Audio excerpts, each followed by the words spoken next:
कृत्य धर्मान् रक्षे सनातनान्।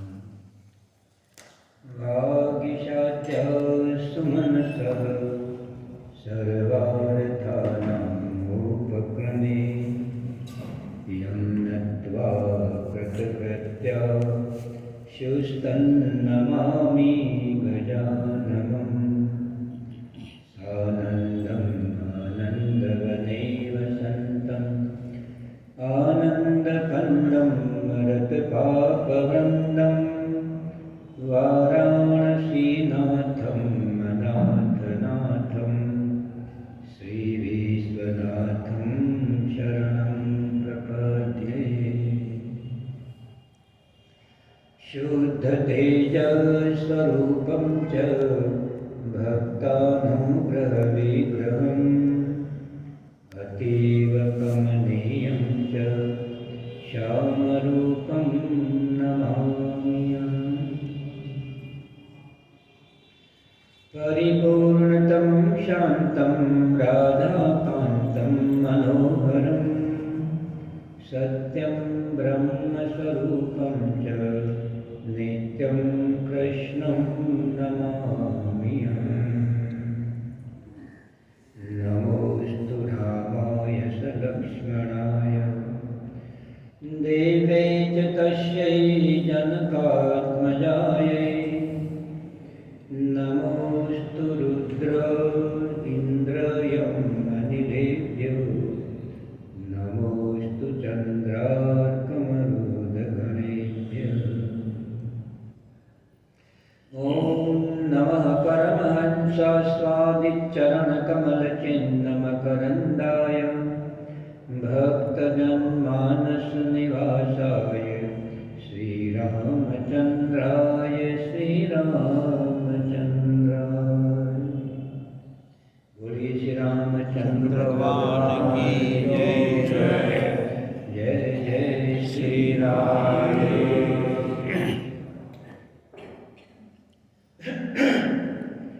भज गोविंदम भज गोविंदम गोविंदम भज हरि हरि। भज गोविंदम भज गोविंदम गोविंदम भज हरि हरि। भज गोविंदम भज गोविंदम गोविंदम भज हरि हरि। भज गोविंदम भज गोविंदम गोविंदम भज हरि हरि। गोविंदम भज हरि हरि। गोविंदम भज हरि हरि। गोविंदम भज हरि हरि। गोविंदम भज हरि हरि। भज गोविंदम भज गोविंदम गोविंदम भज हरि हरि। भज गोविंदम भज गोविंदम गोविंदम भज हरि हरि। भज गोविंदम भज गोविंदम गोविंदम भज हरि हरि। भज गोविंदम भज गोविंदम गोविंदम भज हरि हरि। बालमुकुन्दं बालमुकुन्दं बालमुकुन्दं हरि हरि। बालमुकुन्दम बालमुकुन्दम बालमुकुन्दम हरि हरि। बालमुकुन्दं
परमानंदम परमानंदम हरि हरि परमानंदम परमानंदम परमानंदम हरि हरि परमानंदम हरि हरि परमानंदम हरि हरि परमानंदम हरि हरि परमानंदम हरि हरि सतचित आनंद सतचित आनंद सतचित आनंद हरि हरि सतचित आनंद सतचित आनंद सतचित आनंद हरि हरि सतचित आनंद सतचित आनंद सतचित आनंद हरि हरि सतचित आनंद सतचित आनंद सतचित आनंद हरि हरि सतचित आनंद हरि हरि सतचित आनंद हरि हरि सतचित आनंद हरि हरि सतचित आनंद हरि हरि भज गोविंदम गोविंदम भज हरि हरि भज गोविंदम भज गोविंदम गोविंदम भज हरि हरि भज गोविंदम गोविंदम भज हरि हरि भज गोविंदम भज गोविंदम गोविंदम भज हरि हरि भज गोविंदम गोविंदम भज हरि हरि भज गोविंदम भज गोविंदम गोविंदम भज हरि हरि भज गोविंदम गोविंदम भज हरि हरि भज गोविंदम भज गोविंदम गोविंदम भज हरि हरि गोविंदम भज हरि हरि गोविंदम भज हरि हरि गोविंदम भज हरि हरि गोविंदम भज हरि हरि बोलिए श्री रामचंद्र भगवान की जय श्री कृष्णचंद्र भगवान की जय श्री शिव शंकर भगवान की जय जय जय श्री राधे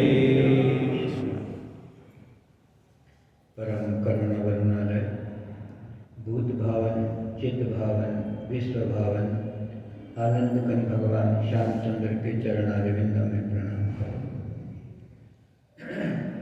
भगवान को प्रणाम करके हम अपने जीवन की यात्रा परमात्मा की ओर ले जा रहे हैं। परमात्मा हमारे जीवन का सत्य है और सत्य आपके रूप में इस धराधाम के विद्यमान है। सत्य का कोई दूसरा स्वरूप नहीं है, आप ही सत्य स्वरूप हैं।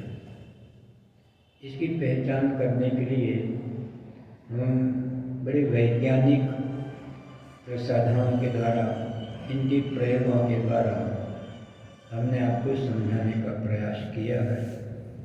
और आप सब प्रबुद्ध व्यक्ति हैं, प्रबुद्ध भक्त हैं, और मुझे बहुत विश्वास हो गया है कि आप मेरी बातों को हृदय से समझते हैं। समझने के बाद अपने जीवन के व्यवहार में भी आप उतारते हैं। इसलिए मेरे हृदय के अंदर एक प्रसन्नता प्रकट होती है, क्योंकि जो तत्व की बातें हृदय में उतरकर हमें उल्लसित करें,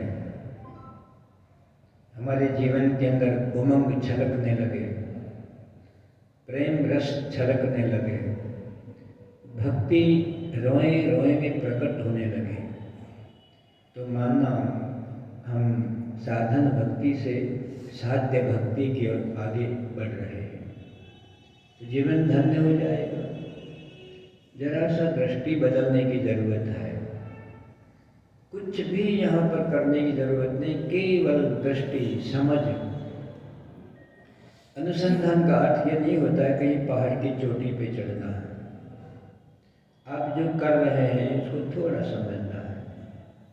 इसलिए आपकी भक्ति, आपका प्रेम, आपका अनुग्रह, इन सबको मैं हृदय से स्वीकार करता हूँ और बाबू को प्रणाम करता हुआ आप सबका अभिनंदन करता हूँ। मेरी मातृशक्ति जो कि प्रभु का दूसरा अवतार है, इस सृष्टि के अंदर नारी परमात्मा की अभिव्यक्ति है, परमात्मा की प्रेरणा शक्ति है, परमात्मा का प्रसाद है, परमात्मा का करुणा का अवतार है। इसलिए जो सत्संगी लोग हैं अपने परिवार के अंदर विश्वास को पैदा करेंगे। भक्ति तो विश्वास का नाम है। श्रद्धा विश्वास रूपिणो भावानी शंकरो वंदे श्रद्धा विश्वास रूपिणो। हम इन दोनों की इकट्ठी पूजा कैसे करते हैं? सबसे पहले नाम तो भवानी का आता है। भवानी शंकरो वंदे, भवानी के साथ शंकर की शोभा है। सरस्वती ही ब्रह्मा जी के भीतर प्रकट होकर वेदों के रूप में प्रत्यक्ष होती है। प्रतिष्ठा तो भगवती सरस्वती की है जो विद्या की अधिष्ठात्री देवी है। हमारा ज्ञान और विज्ञान है, हमारी प्रज्ञा बुद्धि है। इसी प्रकार लक्ष्मी भगवती विष्णु में प्रविष्ट होकर शक्ति बनकर इनको ऐश्वर्य प्रदान करती है, सौंदर्य प्रदान करती हैं, भोग प्रदान करती हैं। इसी प्रकार भगवती उमा साक्षात काली भगवान शंकर में प्रविष्ट होकर अदम्य साहस से ऐसी खोलता हुआ वेग के रूप में एक महाशक्ति का रूप लेकर प्रकट होती है। इसलिए हमारे यहाँ नारी शक्ति को आगे रखा है। जितनी भी नदियाँ हैं, एक ब्रह्मपुत्र नदी को छोड़कर विश्व की समस्त नदियाँ नारी को अर्पण करती। नदी को माँ बोलते हैं ना, तो माँ तो हमारा जीवन होती, जीवनदात्री होती है, जन्मदात्री होती है। तो आप अपने स्वरूप को, अपनी शक्ति को, परमात्मा के प्रसाद को, परमात्मा की करुणा को, परमात्मा की अभिव्यक्ति को, आप परमात्मा का दर्पण है। इसलिए मैं तो प्रत्येक नारी के चरणों में उनके अंगूठे का स्मरण करके सदैव इनको प्रणाम करता हूँ। आप भगवती स्वरूपा हैं। जरा हम चलते हैं भक्ति की ओर। कल आपको वृंदावन थोड़ा ले चले थे। जो वृंदावन की लीलाएं हैं, अद्भुत लीलाएं हैं। कल आपको लीला सुनाई थी, परमात्मा आँख पर पट्टी बांध देता है और जब भगवान आँख मिचौनी खेलता है, यहाँ भी खेल रहा है। ये जो माया की पट्टी बांध देता है ना, तो याद रखिएगा, यदि हम माया की पट्टी बांधते हैं तो भगवान नहीं दिखते, और परमात्मा यदि माया की पट्टी बांधता है तो भगवान के सिवा कुछ नहीं दिखता है। केवल दृष्टि बदलनी है। हम इसी में छिप कर बैठा है। इन पुष्प की एक एक कली में सुगंध बैठी है, इसे अलग नहीं रह सकती है। आप इस कली को जो बाह्य रूप है, इसको हटा दीजिए, सुगंध किसमें रखोगे? इसलिए बड़े बड़े विद्वानों ने एक बात कही है जो समझने की है। भक्त्यर्थम कल्पितम द्वैतम। बाबू, ये समझने वाली बात है। भक्त्यर्थम, भक्ति अर्थम कल्पितम द्वैतम। कल्पना की है, एक के दो की कल्पना की है। तस्मात् ज्योतिर्बुध वेधा राधा माधव रूपकम। वो एक तत्व है। जैसे आपको एक बार कहा था कि आकाश में एक एकम का चांद दिखता नहीं है, होता है मगर नहीं दिखता है, दिखना है तो दूज का चांद दिखता है। हम उसका दूज हैं, हम उस परमात्मा के चांद के दूज हैं। इसलिए कहा कि भक्तर्थम, भक्ति के लिए, ज्ञान के लिए तो हम बाबा लोग पर्याप्त हैं। हम तो निराकार उपासक हैं, सर्वव्यापक उपासक हैं, किंतु इसका अर्थ ये नहीं है कि हम द्वैत की प्रतिष्ठा नहीं करते हैं। हम जगत की भी उतनी ही प्रतिष्ठा करते हैं जितनी हम परमात्मा की प्रतिष्ठा करते हैं। नहीं तो जो वेद का पाठ है अधूरा रह जाएगा। ओम पूर्णमदः पूर्णमिदम् अदः पूर्णम इदम पूर्णम। आपको मैं ताकत दे रहा हूँ, जीने की ताकत दे रहा हूँ। अदः पूर्णम, परमात्मा अपनी ओर कहते हैं परमात्मा पूर्ण है। परमात्मा पूर्ण है तो इदम पूर्णम, ये जगत भी पूर्ण है ना कमाल। आप कौन हैं? इस फूल की जो पंखुड़ी है दिखाई देती है ना, ये फूल की पंखुड़ी आप सब है। इसमें सुगंध रखी जाएगी, पंखुड़ी के बिना सुगंध रखी नहीं जा सकती है। कोई पात्र चाहिए, परमात्मा को भी पात्र चाहिए। तो जगत रूपी पात्र को भगवान ने स्वीकार किया, इसलिए इदम, ये जगत जो है वो परमात्मा का स्वरूप है। ये शरीर तुम्हारे आत्मा का पात्र है, कम नहीं है।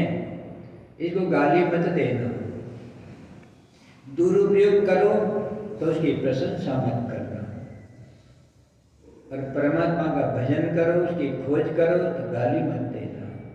इसी में छिपा है। कहाँ ढूंढोगे? जहाँ छिपा है परमात्मा को वहीं ढूंढा जाएगा। बस केवल अंतर इतना है, अभी तक जो हम अपनी श्रद्धा बनाए बैठे हैं ना, इसको जीवित श्रद्धा बना दीजिए। श्रद्धा तो श्रद्धा होती है, पर मैं जब बोलता हूँ जीवित श्रद्धा बना दीजिए। जीवित किसको बोलते हैं? ध्यान रखना। हम कंकड़ पत्थरों को तो छाती पे लगा के बड़ा प्रेम करते हैं, समझ गए होंगे। कंकड़ पत्थर, हीरा आदि जो आप बोलते हैं नवरत्न, इनको तो आप छाती से लगा के रखते हैं। इन पत्थर के टुकड़ों में जब आपकी महिमा बुद्धि, इसके अंदर का जो महत्व बुद्धि आपके इन पत्थर के टुकड़ों में है, तो इन पत्थर के टुकड़ों में क्यों नहीं हो पाती? जो हर मंदिर में विराजमान है, आपके घर में विराजमान है, वो भी तो एक पत्थर का टुकड़ा है, किंतु हीरे बनाने वाले का टुकड़ा है वो। ये सामान्य टुकड़ा नहीं है। यदि वो हीरा ना बनाता तो इन पत्थर के टुकड़ों का कोई महत्व नहीं होता। ये जो कागज के टुकड़े होते हैं ना, तो 500 के नोट, अभी तो बड़ी नोट 500 की है, इसके ऊपर रिजर्व बैंक की मोहर लगी होती है, गवर्नर की मोहर होती है, हस्ताक्षर होते हैं। आप देखिए कागज के टुकड़े को आप महत्व देते हो कि नहीं? ये अखबार का टुकड़ा तो नहीं है तो कागज, किंतु कागज है कहीं मोहर लगी है ना, सरकार की मोहर लगी है, और अंदर लिखा होता है धारक को 500 रुपये का मोल अदा करना। कोई मना करता है? नास्तिक भी नहीं। आस्तिक तो बहुत अच्छा है। जो नास्तिक लोग होते हैं वो 500 के नोट को नकार देंगे, तो तुम काय के नास्तिक हो? अरे नास्तिक बनो तो असली नास्तिक बनो, और असली नास्तिक यदि कोई बन जाए, हमारे पहले परमात्मा को पाले। कि नकली नास्तिक हैं, ध्यान रखना, उनको मैं इसकी परिभाषा नहीं देना चाहता हूँ। कोई नास्तिक आ जाए तो मैं समझा सकता हूँ। हम स्वीकार नहीं करते हैं, किंतु देखिए 500 के नोट में एक मोहर लगी होती है, मोहर। एक हम लोग तिरंगे झंडे की पूजा करते हैं, कपड़ा ही तो है लाल सफेद हरा, 3 टुकड़े के, मतलब कपड़े के 3 टुकड़े तो हैं, किंतु आपको पता है इसके ऊपर राष्ट्र की मोहर लगी है। राष्ट्र की मोहर लगी है तो वो कपड़ा सामान्य कपड़ा है, इस कपड़े को कोई झुकने नहीं देता। इसके ऊपर बड़े बड़े सैनिक राष्ट्र रक्षा के लिए न्यौछावर हो जाते हैं, बलिदान देते हैं ना। एक कपड़े के टुकड़े के अंदर इतनी आस्था काम करती है। एक सामान्य कागज के ऊपर भी रिजर्व बैंक की मोहर लग जाए तो उस पर भी हम लोग आस्था करते हैं, किंतु जिस कागज के ऊपर परमात्मा की मोहर लग जाए, जिस पत्थर के ऊपर राम और कृष्ण की मोहर लग जाए, इसके ऊपर आस्था नहीं करेंगे। आपको प्रश्न पूछा है ना, करेंगे ना। उसको बोलते हैं जीवित श्रद्धा। रुपया के प्रति जीवित श्रद्धा है ना। राष्ट्र एक कपड़ा है, जीवित श्रद्धा। ऐसा इतना ही मानता हूँ। गले में आप जो पत्थर के टुकड़े बांधते हैं उसमें जीवित श्रद्धा। हम अपने दादा परदादाओं की जो तस्वीर लगाते हैं वो तो चले गए, अभी उनकी तस्वीर मात्र है। किंतु कोई तस्वीर को गाली दे, इस तस्वीर को कोई गोबर फेंके या कोई थूकना चाहे तो थूकने दोगे? क्यों भाई, तो तस्वीर तो है। मैं तो आपकी घर की बात कर रहा हूँ ना। अरे तस्वीर ही तो है। मेरे पिता तो चले गए, मेरे दादा चले गए, तो उनकी फोटो मात्र है। किंतु जीवित श्रद्धा, इसको क्या बोलेंगे? जीवित श्रद्धा। हम थूकने नहीं देंगे। तो जब एक कागज के टुकड़े के ऊपर जीवित श्रद्धा होगी, हम उसको पूरा सम्मान देते हैं। इसी प्रकार आपके मंदिरों में, आपके घर में जो तस्वीर है, इसके ऊपर जीवित श्रद्धा नहीं कर सकते हो? यही भगवान है, ऐसा मान सकते हो? भगवान तो सर्वव्यापक है। आपकी श्रद्धा इस कागज के टुकड़े में से भगवान को प्रकट करती है। क्या शक्ति मेरे प्रभु की। आप गेहूं को, ज्वार को, बाजरे को, सबको छिपा के, ढक के, दबा के रखो। साल भर के बाद में उसमें भय प्रकट कृपाला दीन दयाला। हर गेहूं के पेट में कोई चमक रहा है, उदक रहा है। कहाँ से आया भाई? बाहर से आया? आपको पूछ रहा हूँ, उसी में था। आपको बताने के लिए कि गेहूं खाने के भी काम आता है, सड़ जाए तो परमात्मा को दिखाने के भी काम आता है। पर आपको परमात्मा भी दिखाई देता है कि नहीं दिखने वाला कीड़ा भी गेहूं में से निकलता है। इसमें किसी ने प्रयत्न किया, बल्कि चाहते थे न हो। तो आपका कागज का टुकड़ा, ये आपके भगवान की मूर्ति जो आपने रखी ठाकुर जी की, चाहे शालिग्राम हो चाहे गोपाल हो, तो क्या गेहूं के दाने से भी गया बीता है? हमारी आस्था नहीं है। अब आस्था प्रकट करके तो देखिए। नामदेव का आपने सब सुन लिया है। जब नामदेव के पिता बाहर जाते हैं, तो इसको मैं लंबा नहीं कर रहा हूँ, जानते हैं। देखिए, उनके पिता तो चाहे जैसी पूजा करते थे, मगर नामदेव को सौंपी तो वो कह लगे तो उठता क्यों नहीं? फिर बोलता है मेरे बाप से तो डरता होगा, इसलिए मेरा बाप उठाता है तो उठ जाता है। मैं तो बच्चा हूँ तो उठ नहीं रहा है, रोने लगे। मेरा बाप आएगा, मुझे लड़ेगा। अब इसको कहाँ पता ये पत्थर है? ये तो भगवान मान रहा है। और देखिए, भगवान उसको बोलते हैं, जिस पत्थर के टुकड़े को तुम भगवान मानोगे, तो भगवान भी इस पत्थर के टुकड़े में अपने आप को प्रकट करके आपको बता देगा, दर्शन देगा। ये आपकी श्रद्धा है। वो छोटा ठाकुर तो खड़ा हो गया। नामदेव ने खूब निलाया धुलाया, सब किया। अब वो दूध रख दिया, वो पीवे ही नहीं। सुना है ना आपने? सुना है। हाँ, अब देखो, जब रोने लगा, बिलखने लगा, फिर धीरे से जब भगवान ने देखा है तो बालक रो रो के मर जाएगा, तो झट 2 हाथ से कटोरा उठा के भगवान दूध पीते हैं ना। जब दूध पीते हैं तो देखता है वो बालक सारा ही पी जाएगा क्या? क्या कमाल है। उचक पुचक कर देखा कि मेरे पिताजी को तो प्रसाद देते थे और मेरे लिए छोड़ते नहीं हो। झट कटोरा पकड़ लिया। पत्थर की मूर्ति प्रकट होकर और नामदेव को अपने हाथ से दूध पिला रहे हैं। आगे की कथा तो बहुत जानते हैं, उसको बोलते हैं जीवित श्रद्धा। अब करके तो देखिए, ब्रज के अंदर एक छोटी सी बालिका, 5 वर्ष की बालिका अपनी माँ से बोलती है। ब्रज की कथाएं बड़ी दुर्लभ हैं। आपने तो कभी पूछा भी नहीं मुझे, आते ही कहा था कि जो आपको पूछना है या रख के आप पूरी लीलाओं का, हर लीलाओं के अंदर रहस्य है, और मैं अपने ढंग से रहस्यों को रखता हूँ ताकि आपके जीवन में उतर जाए। आपकी दृष्टि को, आपकी श्रद्धा भक्ति को मैं ऐसे जोड़ना चाहता हूँ कि कल तक जो पत्थर था आज वो परमात्मा हो गया। प्रेम की आंख पत्थर को परमात्मा बना देती है। भक्ति की आंख, श्रद्धा की आंख।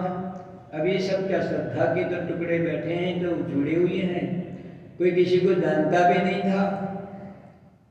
आप कन्या वही तो ढूंढते हैं जिनका कोई परिचय ही नहीं होता है, किंतु परिचय होने के बाद वो अपनी हो जाती है। सेठ के घर भी आने वाली शिठानी हो जाती है, वकील के जाने वाली वकीलानी बिना पढ़े लिखे, डॉक्टर की डॉक्टर नहीं। क्या कमाल है ना व्यवस्था, श्रद्धा। और देखिए हम अपने घर की सारी जिम्मेदारी इसको दे देते हैं ना, निश्चिंत हो जाते हैं, है ना। विश्वास, भक्ति विश्वास का नाम भी है। वो छोटी सी बालिका अपनी माँ के पास जाके बोलती, माँ मैं यमुना जी जाकर एक लोटा जल ले आऊं। 5 साल की बालिका अब लोटे में यमुना जी जाएगी। अरे तो बेटा 1 मील जाएगी, 1 मील आएगी, लोटे में कितना यमुना जल आएगा और आते आते आधा ही रह जाएगा। इसे मेरे घर में तेरे जल से क्या फायदा है? कि तुम माँ है ना, देखिए माँ क्या होती है। माँ अपनी बेटी की आंखों में झांकती है। जब झांकती है तो 5 साल की बेटी की आंखों में उस नील माधव की मूर्ति दिखती है। माँ है और अपनी छोटी सी बालिका में, क्योंकि उस रास्ते से माँ भी गुजरी है। समझ आ रहा है ना? माँ भी इस कृष्ण मार्ग से गुजरी है, वो भी कृष्ण भक्ता है। जब मैं कृष्ण भक्त हूँ, मैं कृष्ण के पीछे बावरी हो चुकी हूँ, मेरा जीवन कृष्णमय है, मेरे सारे कर्म कृष्णमय हैं, ये मेरी तो बालिका है। ये कथा केवल सुनने के लिए नहीं है। हाँ, सुनने के लिए तो मैं पता नहीं कितने ही चुटकुले जानता हूँ, आपको हंसा हंसा के और रुला रुला के, किंतु चुटकुलों से बात बनती नहीं है। बात बनती है चलने से, बात बनती है समझने से। जब आप क्रियात्मक ढंग से प्रभु की ओर आगे बढ़ेंगे तो माँ अपने को देखती है। ये रोग मुझे भी लगा हुआ है, मैं भी कृष्ण के बिना नहीं रह पाती थी, पर कृष्ण मुझे बार बार मिलते थे। तो ब्रज है ना, अरे ब्रज में हर वक्त, हर गली पर, हर मार्ग पर भगवान ना मिले तो ब्रज किस बात का। हम तो ब्रज में डोलने जाते हैं, पशु की तरह घूम के लौट आते हैं। आज भी पूरी धरती ब्रज है, केवल उतना ही ब्रज का टुकड़ा ब्रज नहीं है, पूरी धरती ब्रज है। जहाँ कौशल्या अम्बा जैसी माँ रहती हो, ये धरती अयोध्या बन जाती है। जहाँ देवकी और यशोदा जैसी माँ रहती हो, उस धरती को ब्रज बनाने से कोई रोक नहीं सकता। जिस धरती पर आप भक्ति लेकर बैठेंगे, तो जिस प्रकार द्वारका की पट महिषिनी जहाँ रहती हैं, वो द्वारका बना देती हैं, और जहाँ पर तेजोमयी संत रहते हैं, उस भूमि को वो तपोवन बना देते हैं, इसको तीर्थ बना देते हैं। आप साथ साथ चलिए, आप संसार को भोगिए, किंतु केवल ये परमात्मा का प्रसाद है। हम जब मंदिर में प्रसाद लेकर जाते हैं तो दुकान पे तो हम कुछ भी बोल देंगे, लड्डू दे दो, ये बूंदी दे दो, किंतु भगवान को चढ़ाने के बाद तो प्रसाद हो जाता है। और प्रसाद कोई व्यक्ति अकेला नहीं खाता, प्रसाद तो बांटने के लिए है ना, और बांटने का नाम यज्ञ होता है। बांटते बांटते बांटते जो बच जाए वो मेरा। यज्ञ शिष्टासन संतो मुच्यन्ते सर्व के विषय। एक संप्रदाय ऐसा है कि थाली में आधा खाता है, आधा छोड़ता है, और सारे भगत टूट पड़ते हैं इसके ऊपर। चुन्नी चुन्नी चुन्नी चुन्नी एक संप्रदाय है, मैं नाम नहीं लेना चाहता हूँ, मैं तो उसको स्वान भोज बोलता हूँ। मैं मतलब शास्त्र, जो कुत्ते का भोज होता है ना, अपना जूठा खिलाना तो कहीं नहीं लिखा। कि तो मैं कहता हूँ दुर्भाग्य इस देश का, ऐसी भक्ति अंधी हो जाती है कि जूठा खाते हैं, और वो खिलाते हैं बड़े शौक से। आप तो जानते हैं महापुरुषों को, जो पूरे भारत में विश्व को जानते हैं, ऐसे बड़े बड़े लोग अपनी आधी थाली का प्रसाद सबको बांटते हैं। अरे कुछ तो संप्रदाय ऐसे हैं कि चबाने के बाद इस भोजन में थूकते हैं, और पता नहीं कैसे मूर्ख लोग हैं, कृतकृत्य मानते हैं। शास्त्र से बाहर मत जाना, शास्त्र हमारी आंख है, शास्त्र हमारा पथ है, इसका उल्लंघन मत करना। पति और पत्नी परिवार की बात दूसरी है, ध्यान रखना, वो तो बाहर की बात करना। माँ और बेटी यदि एक दूसरे के साथ बैठ के प्रसाद पाते हैं, वो अलग चीज है।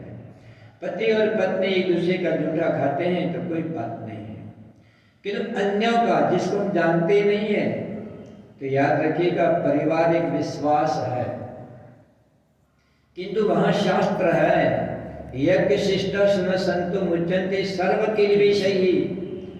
यज्ञ अवशिष्ट उसको बोलते हैं कि परमात्मा को अर्पण करने के बाद बांट दिया। हमारी व्यवस्था है ना, पहली रोटी हम अतिथि की निकालते हैं, फिर गाय की निकालते हैं, फिर कुत्ते की निकालते हैं, उसके बाद हमको प्रसाद मिलता है। क्या कमाल की व्यवस्था है इस देश की। तो आप अवशिष्ट उसको बोलेंगे, उसको पाने पर, इस प्रसाद को पाने पर मुच्यन्ते सर्व किल विषयी। आपके अंदर जो पाप है, देखिए परमात्मा को भोग लगाने के बाद, बांटने के बाद जो बच जाए, चाहे वो थोड़ा ही क्यों ना हो, बचा के मत बांटना। समझ में आ गया होगा ना। हम तो क्या करते हैं, बांटते बांटते खत्म ना हो जाए तो पहले रख लेते हैं। अब आपको पता ही नहीं लगा कि जो पहले आपने रख लिया ये अवशिष्ट हो गया, उच्छिष्ट नहीं है, अवशिष्ट। अरे वो लोग भाग्यशाली हो गए, तूने भाग निकाल दिया तो अवशिष्ट तो ये हो गया, यज्ञ भाग तो ये हो गया, प्रसाद तो वो हो गया। नहीं, ऐसी भूल मत करना। पहले सबका अधिकार है, क्यों? परमात्मा सबका है। सबको वहां देखते हो, ये मेरा है कि तेरा है, जो भी सड़क चलते लो भाई लो भाई लो भाई, एक व्यापक दृष्टि बनती है और हम सबको बांटते हैं। ऐसे यदि हमारे जीवन के अंदर ऐसी जीवित श्रद्धा आ जाती है, जिस मार्ग से माँ चली है, अपनी बेटी की आंखों में, कितनी बड़ी बेटी है? 5 साल की बेटी है, उसकी आंखों में झांकती है कि लोटा भर के यमुना की बात करती है, कितनी भोली है। इस लोटे जल से क्या होने वाला है? पर माँ जानती है ये लोटे जल और यमुना तो बहाना है कृष्ण कृष्ण दर्शन लालसा। इसको तो कृष्ण के दर्शन करने हैं, कृष्ण मिलन की आस लगी है। छोटी सी बालिका, क्योंकि ब्रज की बालिका है, आप भी बन सकते हैं। जहां आपको भगवान श्री कृष्ण के दर्शन के लालसा हो। कलयुग नहीं आया है, मैं आपको बार बार बोलता हूं। पापी लोगों के लिए, दुष्ट लोगों के लिए कलयुग हो सकता है, किंतु सत्पुरुषों के लिए कभी कलयुग आता ही नहीं है।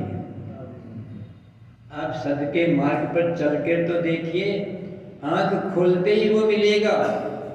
और मंच पे जब मैं झूठ बोल ही नहीं सकता हूँ, आपको बहका भी नहीं सकता हूँ। माँ उसकी आंखों में जब देखती है तो माँ की आंखों में से टप टप टप टप आंसू आते हैं। ये बालिका कृष्ण भक्त बन गई है और यमुना के जल से बहाना बनाकर और मुझे बोलती है। फिर जब माँ ने कहा बेटा जाओ, तो देखो बालिका बोलती, माँ मुझे लहंगा पहना दीजिए ना, मुझे एक अच्छी सी चोली पहना दीजिए ना, एक प्यारी सी ओढ़नी भी पहना दीजिए ना, उड़ा दीजिए ना। माँ तो गदगद हो जाती है। ये कृष्ण के लिए सज रही है। कृष्ण भी सजाते हैं, ध्यान रखना, आश्चर्य होता है। हम सजते हैं अपने आप, किंतु जब परमात्मा अपने हाथों से जब इस जीव की श्रृंगार करेगा, कितना अद्भुत होगा। बांसुरी बजाता है, और जब बांसुरी बजा के सबको अपनी ओर आकर्षित करता है। वेणु ध्वनि प्रवाहस्तु प्रातिकूल्य न कर सकी। अरे जब वेणु की ध्वनि कानों में पड़ जाती है तो गंगा की तरह नहीं कि गंगा की धारा में गिरो तो जहां जा रही वहां ले जाएगी, कि तो वेणु ध्वनि प्रवाहस्तु प्रातिकूल्य न कर सकी। जहां से वेणु की ध्वनि आ रही है वहां खींच के ले जाएगी। बांसुरी की ध्वनि तो कृष्ण तक पहुंचा देती है। जब आपको प्रत्येक विश्व के अंदर प्रत्येक वाणी यदि आपको वेणु ध्वनि सुनाई दे, ये ध्वनि किसकी है? आप बोलते हैं, आप बोलना चाहो तो बोल ही नहीं सकते हैं। मेरे परमात्मा आपके भीतर बैठकर आपकी जिह्वा से बोल रहा है, आपके कानों से सुन रहा है। साधना मैं कह रहा हूँ, जो संसार में करते हो करते जाओ, तुम इतना तो समझ लो कि मेरे कानों को सुनने की शक्ति, मेरी जिह्वा में बोलने की शक्ति, मेरी आंखों में देखने की शक्ति, ये सब मेरे प्रभु की शक्ति है। जब ओढ़नी लेकर और जब जाती हैं तो देखो भगवती माँ है, उसको बहुत सुंदर सजाती है। क्योंकि पता है एक दिन मैं भी उस मुरली ध्वनि की आवाज सुनकर वहां पहुंची थी तो लगर वगर पहुंची थी। लगर वगर जानते हो? अरे मान लो कोई माँ आधे कपड़े पहनी और बच्चा कहीं मान लो कीचड़ में गिर गया तो माँ ये कहेगी मैं सच धस के आऊंगी फिर तुझे उठाऊंगी, ऐसा करती हो? अरे लगर वगर जैसी हैं, आधे कपड़े पहने नहीं पहने, उस समय लोकलाज नहीं आती है। विराम विरोधिलुंचति धैर्यमार्यम वित्तिम विनंति परितुष्यति। कहते हैं फिर ऐसे समय जब बालक मेरा कीचड़ में पड़ा है तो मैं क्या सजूंगी, मैं तो अपने बालक को हृदय से उठाऊंगी। तो भगवान है, जब भगवान बुलाएगा तो सजने बैठेगी। अरे कोई दुल्हन थोड़ी बन रही तो भोगों के मार्ग में जा रही तो 16 श्रृंगार करेगी। ये तो मैं विषय नहीं ले सकता हूँ क्योंकि बदल जाएगा, क्योंकि मैं उधर भोगों की ओर की चर्चा नहीं करता हूँ। किंतु जो श्रृंगार हमको भोगों की ओर ले जाते हैं वो, और एक परमात्मा की ओर ले जाता है, में अंतर है। तुम्हारा श्रृंगार कोई रुपया देकर बनाता है, तुम्हारे असली स्वरूप को ढक देता है, और नकली जो नहीं होते हैं वैसा हमको बना देता है। ये भोगों का स्वरूप है। किंतु ये तो मुरली ध्वनि आई है, बांसुरी बजी है, गोपांगनाओं के कान में पड़ी है, तो जैसी है वैसी चल पड़ी। जैसी हैं तो घर में कोई सज के रहता है कि तो भगवान की आवाज़ आनी चाहिए ना, और आवाज़ आ जाए तो फिर सजने के लिए रुकेंगे नहीं। देखिए हम लोग तो सत्संग में आना होता है और पता होता है 8:30 बजे सत्संग शुरू होता है। यदि मान लो जरा साड़ी का कोर या जरा सा कुर्ते का कोर जरा इधर उधर होगा तो ठीक करने में आधा घंटा लगा देगा। कोई बात नहीं, 9 बजे से मगर सज के जाएंगे। बताइए ये सजना हुआ, ये तो बिगड़ना हुआ। अरे कैसे भी हैं हम लोगों को एक दूसरों को दिखाने के लिए मंदिर जाना होता है, हमें तो परमात्मा को देखने के लिए मंदिर में जाना होता है। अंतर पड़ गया ना, दुनिया के लिए नहीं और परमात्मा। तो परमात्मा की आंख में तो सौंदर्य की सिवा कुछ है ही नहीं, कुरूपता नहीं है। माँ अपने काले कलूटे बालक को भी काला टीका लगाती है ना। इसकी आंख, माँ की आंख काले कलूटे बालक पे भी क्या सौंदर्य की वर्षा कर देती है, मेरे बालक को नजर न लग जाए। ये माँ की आंख है ना। तो माँ की आंख धरती के बालक में भी कुरूप में स्वरूप को डाल देती है। तो माँ तो माँ होती है। अरे बांसुरी की आवाज आती है, दौड़ पड़ती है सारे के सारे, और सब यमुना पुलिन पे इकट्ठी हो जाती हैं। तो भगवान देखते, अरे बावरी हो, नीचे का ऊपर, ऊपर का नीचे, कानों का हाथ में गरम बगड़म करके कैसी बावरी बनकर आई हो। प्रभु तू बुलाएगा, हम जैसी हैं वैसी याद रखना। जब यमराज आता है तो आपको समय देता है, बहुत कहते हो इतना कर लूं, थोड़ी देर रुक जा, वो बेशर्म रुकता है, आपकी एक भी सुनता है। अरे जब वो नहीं सुनता है, मौत तुम्हारी नहीं सुनती है, कृष्ण की तो सुन लो। पूरी भागवत बोलती है, एक एक शास्त्र बोलते हैं, गर्ग संहिता बोलती है, क्या दिव्य है। एक एक अक्षर पर आप न्यौछावर हो जाए। जब भगवान ने देखा बावरी हो, हमको रास करना है, जब रास करना है तो देवी लाओ, हम तुम्हें सजाते हैं। एक एक गोपी का एक एक कृष्ण बन जाता है करुणा। ब्रजधाम इसको बोलते हैं, और पूरा विश्व ब्रजधाम है, याद रखिएगा। वहां जाके ही रास्ता नहीं निकलता है। जहां आप ब्रजरानी बनेंगी, जहां गोपी बनेगी, वहीं ब्रज बनना पड़ेगा। यदि ऐसा होता तो पूरी दुनिया थोड़ी एक जगह इकट्ठी होगी। जहां तुम बैठे हो वहीं से भगवान श्री कृष्ण का मार्ग निकलता। घबराइए मत कि हम नहीं जा पाए, ये तो केवल एक भ्रमण के लिए जाते हैं, भौगोलिकता देखने के लिए जाते हैं, आस्था को जीवित बनाए रखने के जाते हैं। तो मिलेगा तो आप जहां हो वहीं मिलेगा, इसी को तो ब्रज कहेंगे। भगवान एक गोपी, अंगनाम अंगनाम अंतरे माधवो, माधवम माधवम चांद्रनांगना, इत्थमा कल्पिते मंडले मध्यगे, संजगो वेणुना देवकी नंदना।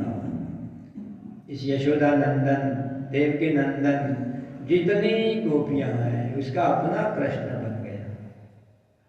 मेरे घर का कृष्ण मेरा है ना, इसके घर का उसका, मेरे घर का मेरा, ये मेरा भगवान है। क्या यदि इतना आपको समझ में आ जाए तो एक होता है सार्वजनिक भगवान। समझ में आया? सार्वजनिक किसको बोलते हैं? जो मंदिरों का भगवान है वो सार्वजनिक भगवान है। वहां बड़े नीति मार्ग चलेंगे, वहां नियम चलेंगे। ग्रहण पड़ेगा तो सार्वजनिक भगवान को पड़ेगा, मेरे भगवान को ग्रहण कैसे पड़ सकता है? ये तो पड़ता है ना। जिस भगवान भी ग्रहण का प्रभाव पड़ता है वो भगवान कैसा? मैं जब वृंदावन आया शुरू में बाबू, तो ग्रहण काल में उस मंदिर था मेरे पास, तो हम तो जैसे टाइम हुआ रोज का, हमने घंटी बजाई, शुरू हुए, आरती हुई, भोग लगा, तो अगल बगल के महात्मा दौड़ कर आए, सत्य घटना बतला रहा हूँ। सारे कहे, अरे बाबा तो नया नया आया है, तुझे पता नहीं ग्रहण काल है और तू घंटी बजा रहा है। तो मैं कि तेरे भगवान को ग्रहण लगता है तो मंदिर बंद कर, घंटी बंद कर, भोग मत लगा। जहाँ मैं रहता हूँ उतने आकाश में ग्रहण का प्रभाव नहीं पड़ता, वो मेरा अपना भगवान है। यदि मेरे भगवान पे ग्रहण लग जाएगा तो ग्रहण से मुक्ति कैसे दिलाएगा। और मैं निर्बाध अपनी पूजा करता रहा। इसका मतलब है मैं ग्रहण को नहीं मानता। ग्रहण को मानते हैं, एकादशी को कौन नहीं मानता है? कि जगन्नाथ में जाओगे तो क्या दशा है? गए हो कभी? क्या दशा है? उल्टी लटका रखी, उल्टी। हाँ, और चावल जो आदम निषेध करते हैं वो जबरदस्ती हाथ में जूता लेके खिलाते हैं, खा। और ऐसे नहीं, जूठा एक दूसरे का खाया हुआ उसके मुंह में डालते हैं। तो ऐसा नहीं कि एकादशी की दुर्गति है, हम श्रद्धा नहीं करते। पर साक्षात भगवान के घर में एकादशी की क्या जरूरत है? आपने भागवत पढ़ी है, भगवान को बेटा हुआ तो पुरोहित बोलता है तो यज्ञ नहीं होगा, पूजा नहीं होगी। तो भगवान का क्यों भाई, आपको बेटा हुआ है, आपको सूतक लग गया, लगता है ना सूतक। थोड़ा सूतक पूरा हुआ, फिर बैठे भगवान, तो पुरोहित कहने लगे महाराज आपको दूसरा बेटा हो गया है। समझ में आ गया? अब 16,108 रानियां हैं, तो रोज एक दी एक। तो भगवान ने कहा तो फिर तो मैं पूजा कर ही नहीं पाऊंगा। तो ध्यान रखना, सूतक को भगवान ने कहा कि द्वारका में तेरा प्रवेश नहीं है, द्वारका के बाहर जाओ। सूतक नहीं लगता द्वारका में। आप तीर्थ में गए हो तो थोड़ा ध्यान रखिए किस लिए जाते हैं। द्वारका के बाहर निकाल दिया सूतक को, अरे बेटा होने दो, बेटी होने दो, जो होना है होने दो, हमारे यहाँ सूतक नहीं लगेगा। आपके घर में लगता है ना? लगता है। सब लोग अपना पर्दा बांध। अच्छा, आपके भगवान को सूतक लग जाता है, आपके नोटों को भी सूतक लग जाता है, आपकी रोटी को भी सूतक लग जाता है, लगता है? तो नोट बड़ी कि वो बड़ा, बुरा मत मानना। यदि सूतक लगे तो पहले अन्न को लगे, नोट को लगे। अरे भाई ये 40 दिन हम रुपया नहीं देंगे क्योंकि सूतक लग गया है, संभव है? तब नोटों को सूतक नहीं लगता है तो तुम्हारे भगवान की पूजा को सूतक कैसे लग जाता है? हम तो बहाना ढूंढते हैं कि कुछ बहाना मिल जाए तो पूजा न करनी पड़े। ये है उसका दर्शन। हम कैसे लोग हैं, पूजा को भला सूतक लग जाए। मैं आपको बल देता हूँ क्योंकि मैं सब करता हूँ। अब तो भगवान नहीं मेरे पास, भगवान मेरे पास से अलग हो गए। देखो महात्मा लोग हैं, हमने भगवान को भी दे दिए। अपने गुरुद्वारा भी हमने विद्यालय बना दिया, दान कर दिया गुरुद्वारा ही, वहाँ विद्यालय चलता है। मंदिर था, भगवान को भी दान कर दिए। एक चला गया आपके बिहार में और एक आपके कलकत्ता में है, दोनों को हमने दे दिए, जाओ। अब मैं सन्यासी हूँ, कब तक तेरी पूजा करूँगा? जब तक मैं पूजा करता था तो मैंने पंडित नहीं रखा, ये ध्यान रखना। आजकल तो माला फेरने के लिए, पूजा करने के लिए मंदिर तो बेटा बना लिया, पैसे वाले हो तुम, मगर पुजारी नहीं बोलोगे ना। पुजारी तो हमने रख लिया, तू पूजा कर, नोट मैं गिनूंगा और घंटी तू बजाएगा। कैसा प्रेम है, भगवान सजा रहे, ध्यान देना। क्या प्रेम है प्रभु का, एक एक अंग से। एक गोपी का एक कृष्ण है और जैसी गोपी है वैसा कृष्ण है, और जैसी गोपी प्रेम करती है वैसा कृष्ण है। इसको अनेक रूप लेने में क्या आपत्ति है? विष्णु सहस्रनाम पढ़ते हो आप लोग, इसमें आता अनेक रूप रूपाय विष्णवे प्रभ विष्णवे। तो आस्था बनाइए ना, मेरे लिए मेरा प्रभु मेरी जैसा रूप कैसे नहीं बना सकता, मैं जैसा चाहूं, जो मुझे प्रिय लगे वही रूप से भगवान दर्शन देता है।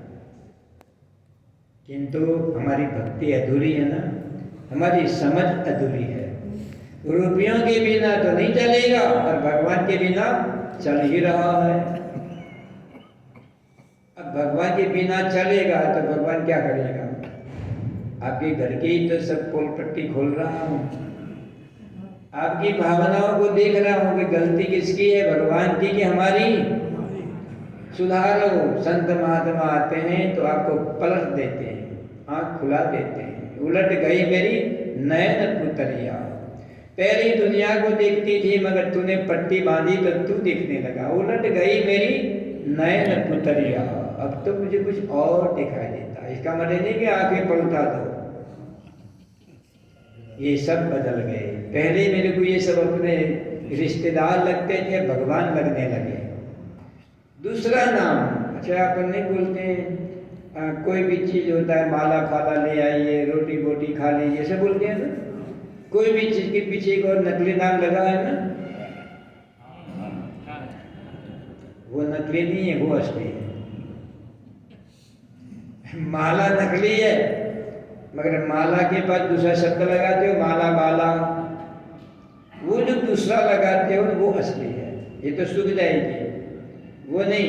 कितनी मालाएं सूख जाएंगी मगर वो जो बाला बोलते हैं पीछे वो तो अजरा भरा है। कोई भी आप किसी का नाम लेंगे तो उसके पीछे एक नाम और जोड़ना पड़ता है, उसके बिना पूरा नहीं होता है। आगे का झूठा है, पीछे का सच है, वो बदलता नहीं है। हमारा प्रश्न होना चाहिए, हमारे घर में पूजा के लिए सूद तक नहीं लगेगा, ध्यान में बैठना सूद तक नहीं लगेगा, माला फेरने सूद तक नहीं लगेगा। फिर ये भी मत सोचना माला कहाँ फेरूं, जहां मौत ना आवे वहां माला मत फेरना। अभी भी नहीं समझे ना? मौत कहाँ नहीं आएगी? तो इसका मतलब सब जगह भगवान का नाम ले सकते हो, किसी भी अवस्था में ले सकते हो। ध्यान देना, मेरा एक गंगा जैसी गंगा भी अनेक झरनों को गंगा बना देती है, तो मेरे प्रभु का नाम सारे पापों को पुण्य में बदलकर भगवान तक ले जाती है। किसी भी अवस्था में आप भगवान का नाम मत छोड़ना, बहाने मत ढूंढना। अब क्या करूं, अब क्या करना है, भजन कर, इसे ध्यान देना।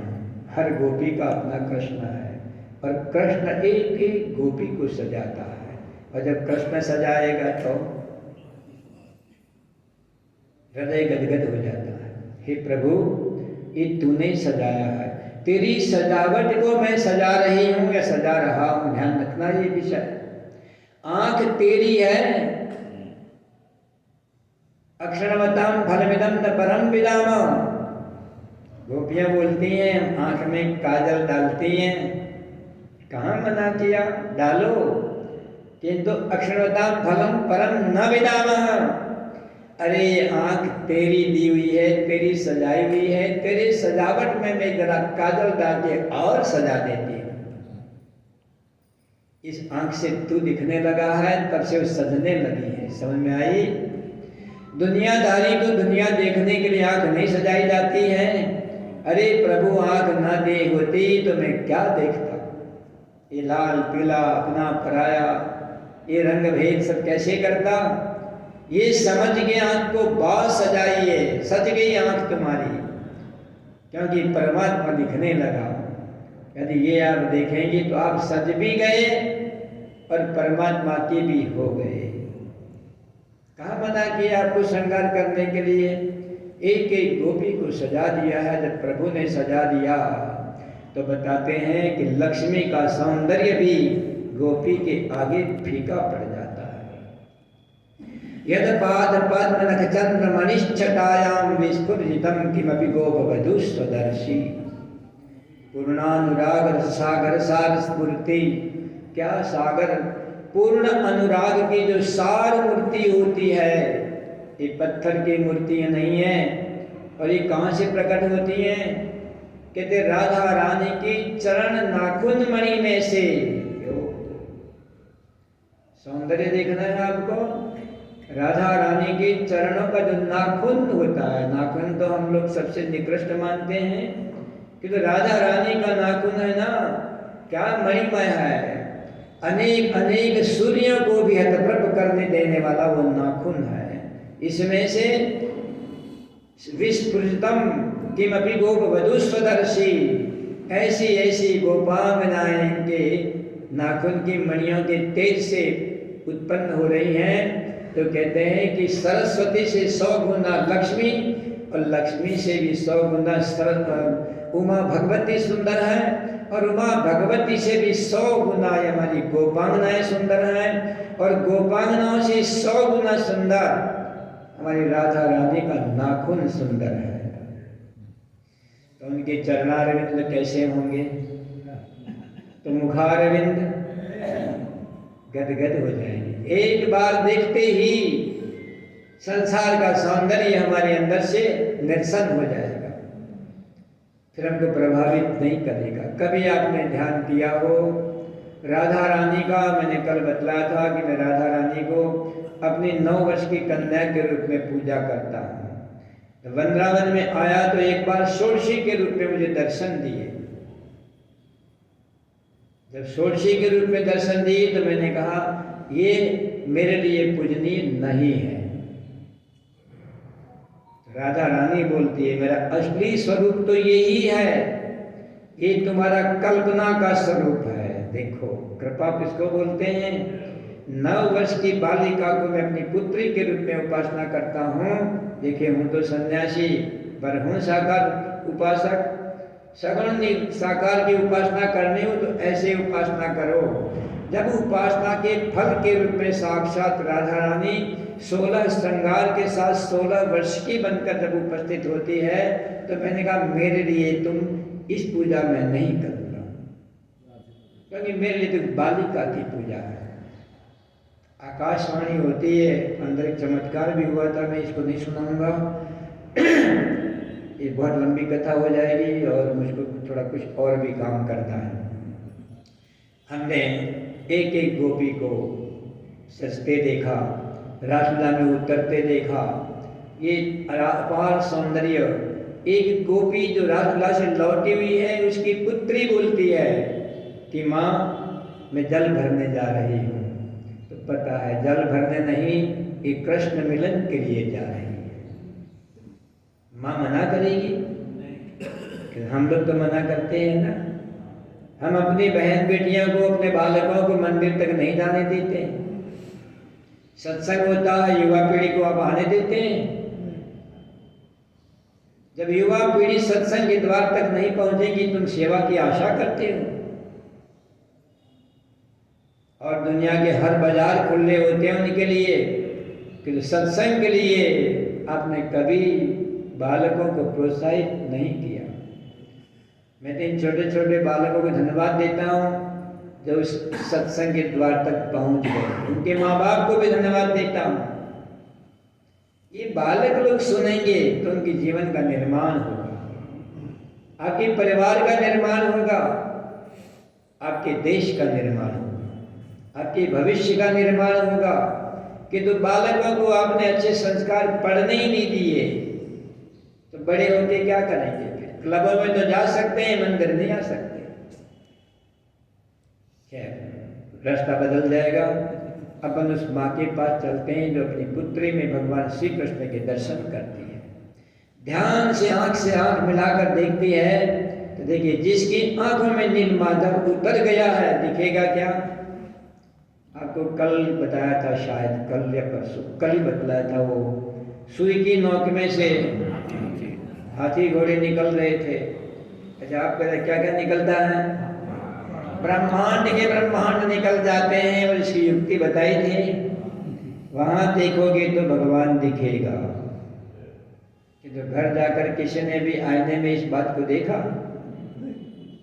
जरूरत नहीं है, तो बाबाओं का काम है, हमको सुनने का काम है, इनको बोलने का काम है, करने का नहीं है।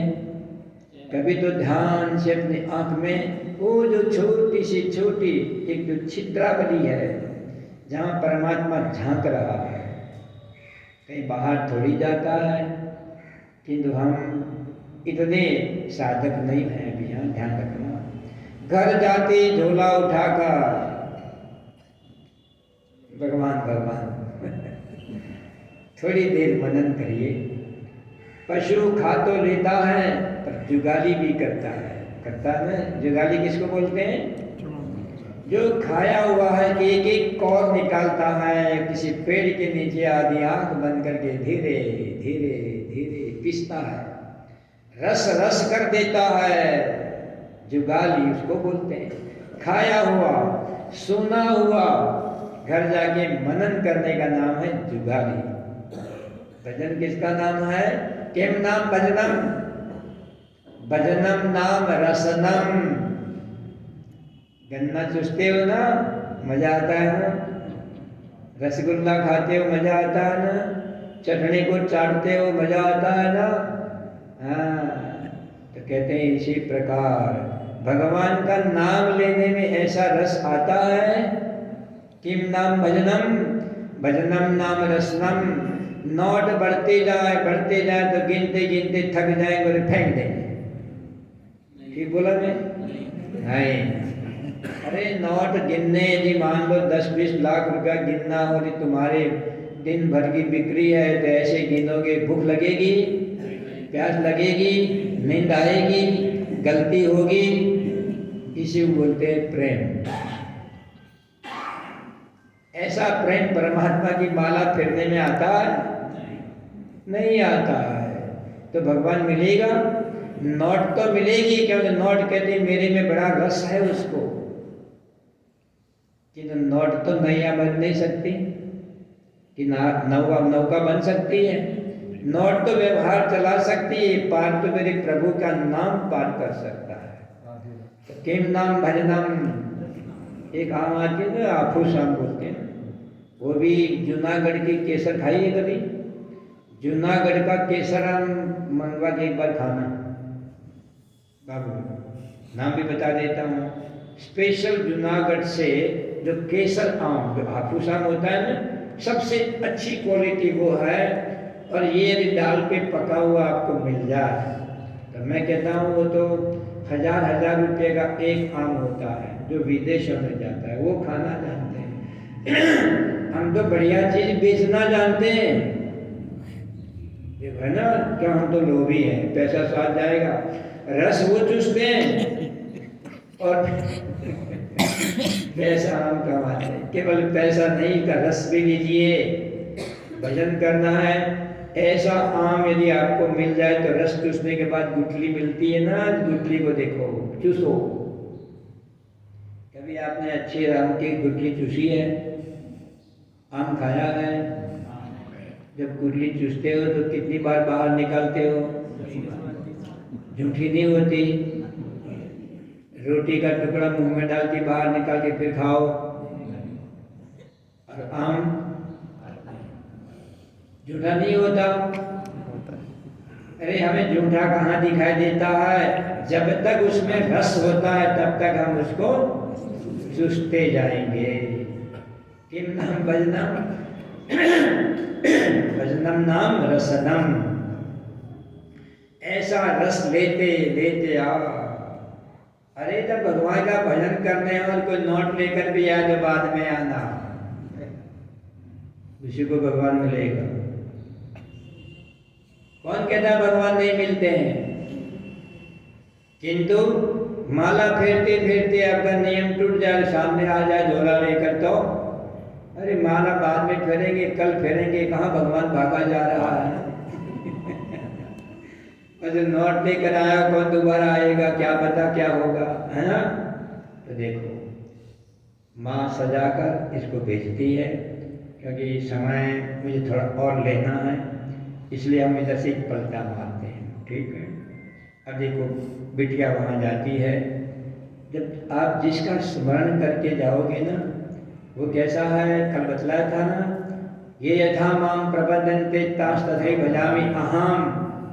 जो मेरा स्मरण करता है मैं उसका स्मरण करता हूँ, जो मुझको मिलना चाहता है मैं उसको मिलता हूँ, इसके पीछे पीछे चलता हूँ, उसके सामने आता हूँ। छोटी सी बालिका एक लोटा लेकर जा रही है, जल भरने के लिए, जल भरने जा रही है, कृष्ण दर्शन के लिए जा रही है, कृष्ण मिलन के जा रही है, टकर टकर चारों ओर देख रही है।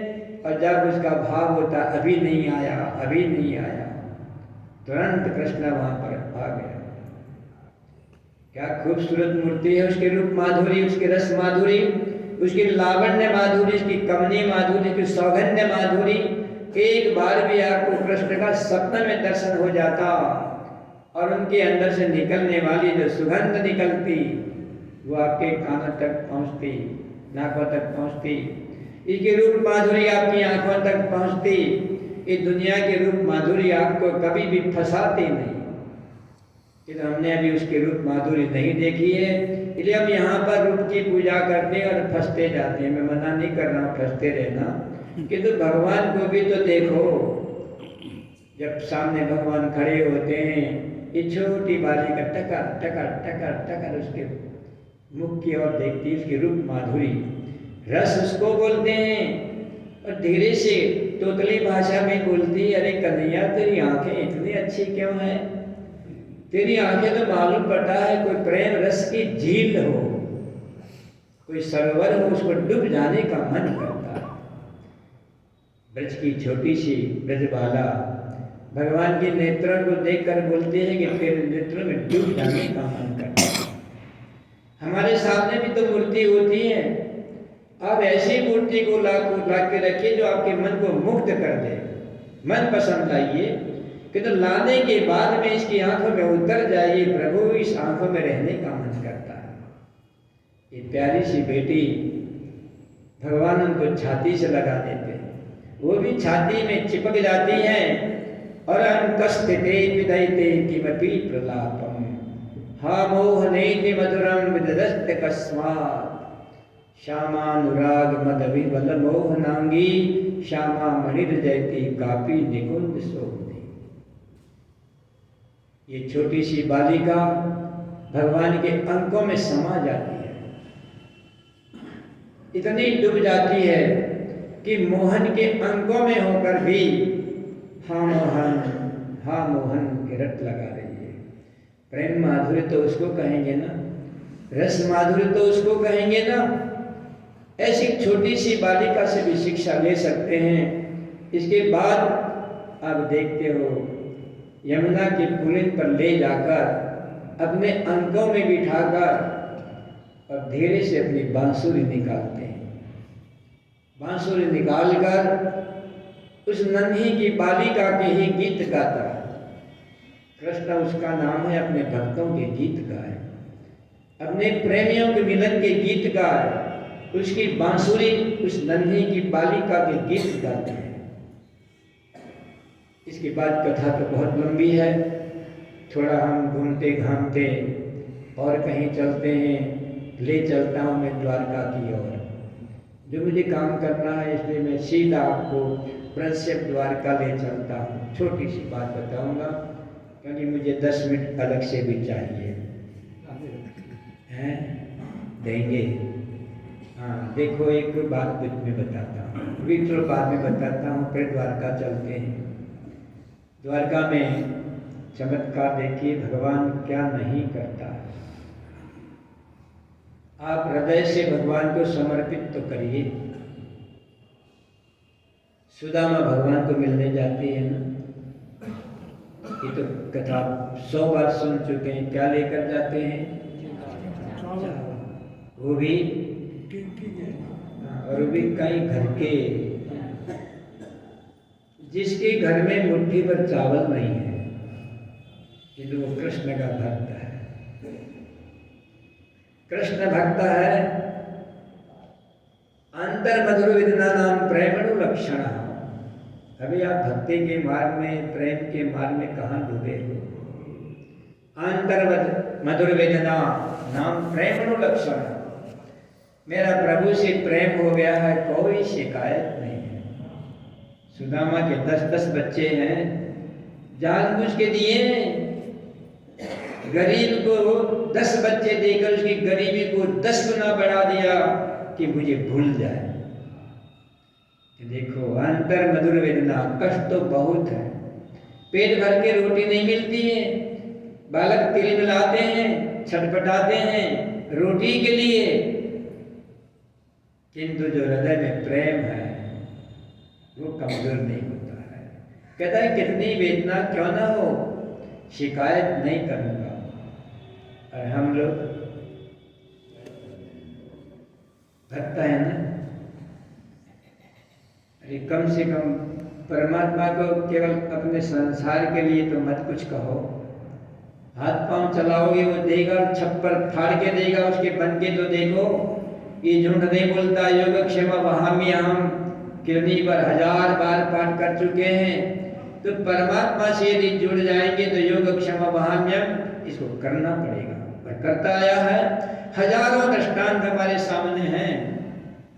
समय के अभाव में सारी बातें पढ़कर नहीं खोल सकता हूँ, किंतु सुदामा के पास चलते उनकी पत्नी बोलती है, सुना है तुम रोज गीत गाते हो, कृष्ण मेरा स्वामी है, कृष्ण का भक्त हूँ। अरे वो तो द्वारकाधीश है, राजा है, एक बार मिल तो आओ, कुछ दे देगा तो घर चलेगा।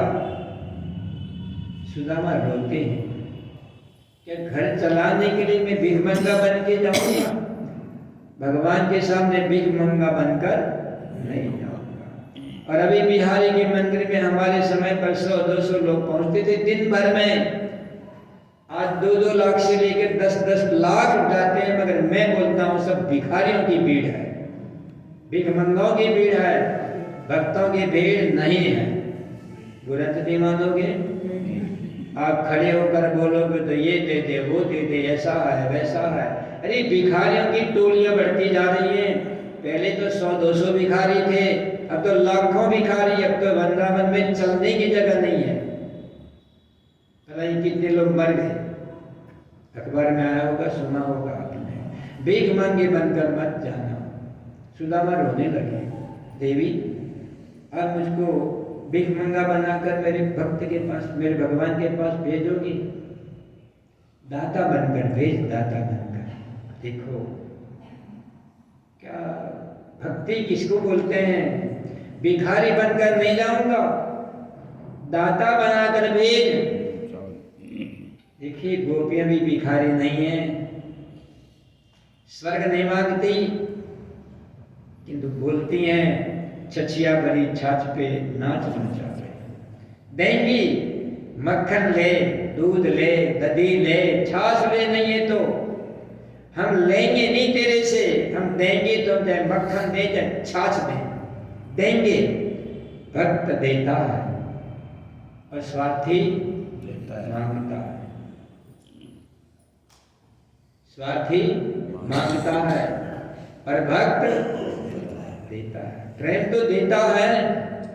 आपके बालक को भी जब आपको प्रेम से भर जाते हैं तो आप चुम्बन तो देते हो ना, पैसा देते हो, उसको अच्छी अच्छी चीज देते हो। प्रेम होगा तो देगा और स्वार्थ होगा तो लेगा। तो बताइए भगवान से प्रेम है, वो मिलेगा? कैसे मिलेगा?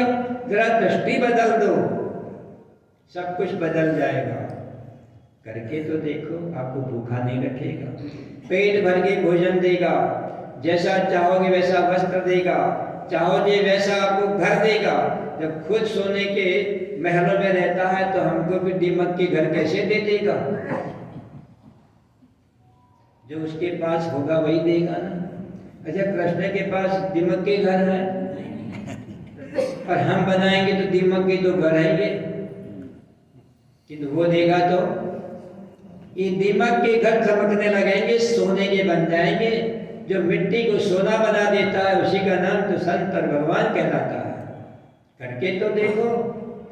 सुदामा कहते हैं मांगने नहीं जाऊंगा, भेजता है तो देने के लिए भेज। देखो क्या मतलब, भक्ति किसको बोलते हैं?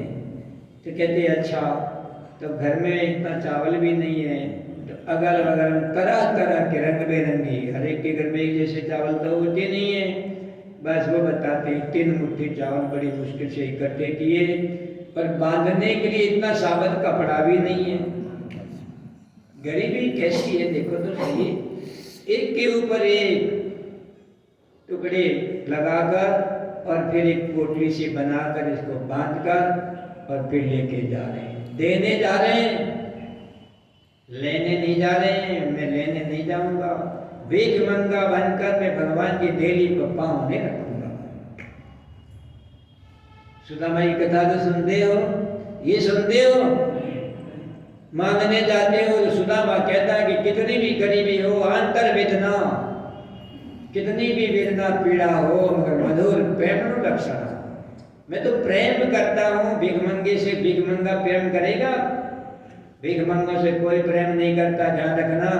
भले मंदिर में खड़े होकर भिखारी बन के खड़ोगे तो केवल पत्थर बन के खड़ा होता है, आंख खोल के देखता भी नहीं है। पर दादा बन के जाओगे, भक्त बन के जाओगे, प्रेमी बन के जाओगे तो पत्थर की आंख भी खोल देगा। मीरा का द्वारकाधीश देखिए, खोला मुंह और मीरा समा गई पत्थर की मूर्ति में, क्योंकि मीरा उसको पत्थर थोड़ी मानती थी। जब चले तो खैर कैसे पहुंचे, पहुंचने के बाद की लीला कितनी अद्भुत है। ब्राह्मण भक्ति देखो उसकी, ब्राह्मण भक्ति। भगवान श्री कृष्ण को जब पता लग जाता है तो कहते हैं ओ कहाँ उनकी खड़ाऊ फेंकी, कहाँ पीताम्बर है, कहाँ उनका दुपट्टा है।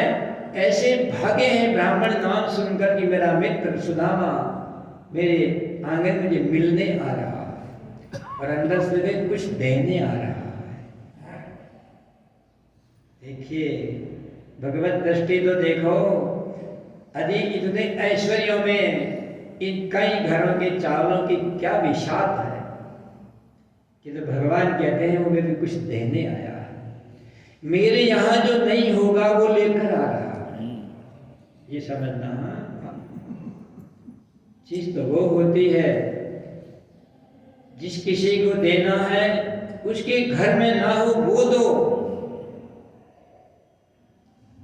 भगवान बोलते हैं देवियों आज जो हमारे महलों में नहीं है, क्या नहीं है बोलिए, भगवान तो ऐश्वर्य से भरा हुआ है कि तो यहाँ जो हमारे महलों में जिसकी कमी है, इस कमी को पूरी करने के लिए, उस महलों को पूर्ण करने के लिए, बल्कि यहाँ कहो मेरी भगवत्ता को पूर्ण करने के लिए मेरा भक्त सुदामा, मेरा मित्र सुदामा मुझे मिलने आ रहा है।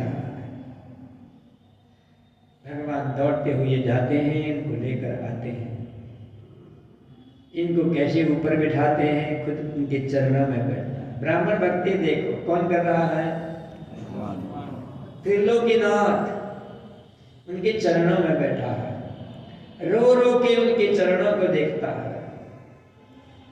कितने कांटे लगे होंगे रास्ते में, जूता नहीं है, जूता कहाँ से आएगा? इन सारे कांटों को भगवान अपने मुख से निकालते हैं।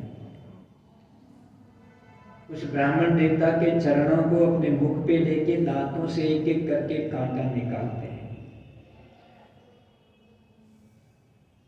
ऊपर से सुदामा भी, अगर मेरे को भी थोड़ी तकलीफ होती बोलने में, हृदय भर आता है कि करुणा पर, कि भगवान ऐसी करुणा दिखाते हैं तो सुदामा भी ऊपर से झरझर आंसू बहाते हैं।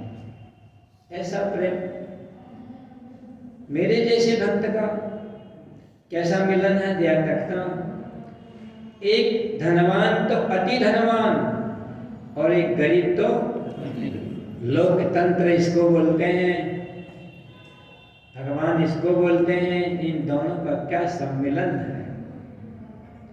इस लोकतंत्र की दुनिया में देखो, द्वारकाधीश उस ऊपर बैठे हुए सुदामा को जब देखते हैं उनकी आंखों में से झर झर झर आंसू निकलते हैं। भगवान भी अपनी आंखों में से गंगा यमुना बहाकर उनके चरणों को धोते हैं। ये उनकी ब्राह्मण भक्ति है। अंत में मुझे थोड़ा समय चाहिए था, आज मुझे 10 मिनट फालतू दे सकते हैं ना? हाँ, क्योंकि अभी बात थोड़ी सी मोड़ देता हूँ मैं। जब थोड़े जो चावल थे मेरे लिए, जो भाभी ने कुछ भेजा है, अब सुदामा को हुआ क्या तुम,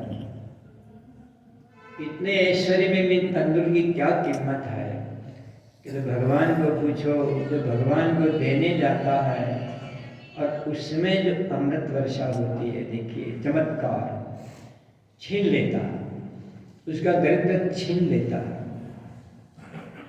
जन्म जन्म का दरिद्र उसके छीन लेता है और इसको बांट देता है। जितनी भी रानियां हैं, भगवान जब उसको बहुत प्रेम से पाते हैं तो भगवत भोग तो हो गया, जिसको भगवत भोग्य अमृत कहते हैं। इस राजमहल में उसकी कमी थी, भगवान ने इसको चखा।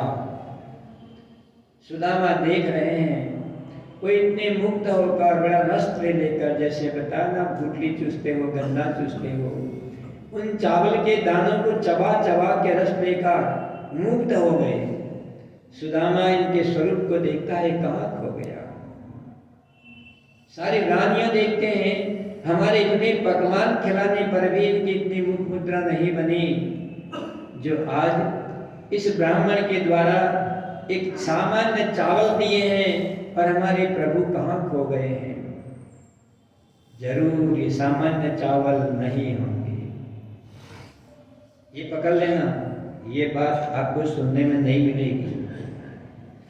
इन चावलों में ऐसा क्या होगा, ये सामान्य नहीं हो सकते हैं। अरे ये ब्राह्मण कहाँ से लाया होगा, कैसे चावल होंगे, कितना माधुर्य होगा। तो देखिए भिखमंगों की तरह 16,108 रानियां चारों तरफ खड़ी होती हैं, थोड़ा हमें भी, थोड़ा हमें भी। इसको बहुत चुटकी चुटकी देता है, चुटकी चुटकी किनका होता है ना। और जब ये चावल समझ के तो खाती हैं, और जब खाती हैं जब रस आता है तो अमृत भी फीका हो जाता है।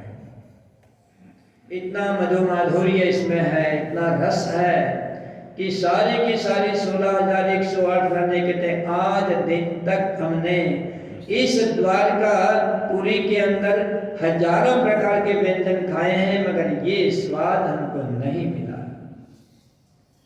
श्री राम भी कौशल्या को बोलते हैं, पूछते हैं कि बेटा तुमने 14 साल तक केवल फल फूल खाए हैं, आज मैं तुम्हें बहुत वानगियों का भोजन करा रही हूँ, कैसा लगा।